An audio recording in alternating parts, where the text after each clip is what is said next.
மத்தியானம் லஞ்சுக்கு குழம்பு இருக்குது, பொரியல் இல்லை. அதனால ஒரு கரைமுறை உருளைக்கிழங்கு ஃப்ரை ரெடி பண்ணலாமா? எண்ணெயில கடுகு ஜீரகம் பொரிஞ்ச பிறகு உளுந்தம்பருப்பு, கடலைப்பருப்பு, பச்சை மிளகாய் சேர்த்து நல்லா வதக்கி விடணும். அதுக்கப்புறமா 2 பூண்டை தட்டி சேர்த்து கொஞ்சம் கருவேப்பிலையும் போட்டு பூண்டோட ஃப்ளேவர் வர்றது வரைக்கும் வதக்கி விடணும்.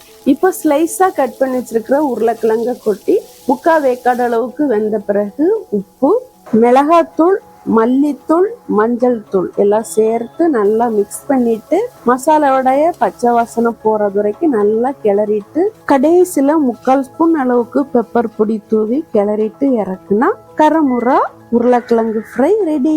மத்தியானம் லஞ்சுக்கு தட்டுல சூடான சாதத்தை போட்டு 2 கரண்டி சாம்பாரையும் விட்டு அது கூட சைடிஸுக்கு கரைமுறை உருளைக்கிழங்கு ஃப்ரையும் வச்சு கொஞ்சமா மிச்சம் மீதி இருந்த அவியல் கூட்டையும் சூடு பண்ணி வச்சு மத்தியானம் லஞ்சையும் முடிச்சாச்சுங்க.